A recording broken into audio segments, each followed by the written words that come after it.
Before we begin, I would like to talk about a few things that you might be interested in, such as legal side of using the things that you will learn in this course, and also you are probably wondering what could possibly make this course different from any other course you attended online or any other course you watched on YouTube, Udemy, or basically anywhere else.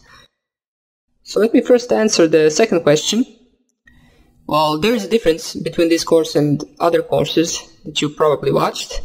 First of all, I decided to split this course in the three sections, the beginner section, the intermediate section, and the advanced section. Now, the thing that differs this course from other courses is the advanced section. Basically, what we will be doing in the advanced section is making our own tools. We will be coding our own advanced tools. And not the basic kind of tools. Most likely we will be coding our own Metasploit framework, for example. Now, for those of you who know that is, it basically means we will be coding our own command and control center that can receive many connections from other PCs, not just one. We'll be coding in the advanced reverse shell, backdoor, keyloggers, and many other tools used by ethical hackers. Now, if you don't know what these tools do yet, we will be covering all of those in the beginner and in the intermediate section, but we will be covering the tools from other people, and in the advanced section, we will be making the same tools just by ourselves. Now, the programming languages that we will be using will be Python and C, because I find those programming languages mostly used by ethical hackers. C is a low-level language. Basically, it is harder than Python, and things that you can do in Python in like 3 lines takes you about 20 lines in C. But we will be covering both of those programming languages. Python so you can make things faster, and C so you can understand things better. We will also be covering in the advanced section a little bit of assembly language, which we will be using for our exploit development part. Now, for you that are wondering what we will be doing in the beginner section, we'll be covering the installation of VirtualBox and Kali Linux. VirtualBox is basically a program that allows us to make our own virtual machine.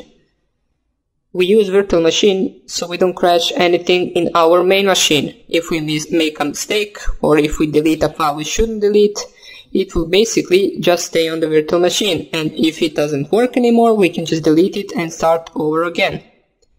As far as the Kali Linux is a distribution, basically an operating system, that is used for ethical hacking and penetration testing. Now, you might be asking, why is it used for that? Well, basically, it comes pre-installed with some of the most known tools used for ethical hacking. So, it comes with a bunch of programs that we will use and cover in the next tutorials. In the intermediate section, however, we will be covering those tools that are pre-built into Kali Linux, and also we will be covering some of the tools that are not built into the Kali Linux. We will be downloading those tools from online GitHub repository from other people who made them. And as I said, later in the advanced course, we'll be making our own tools. Now, there is also one more important thing I should mention, which is the legal use of these methods that you will learn in this course. You should not be using these methods on any device or website you do not own, or on any device or website you do not have permission to use.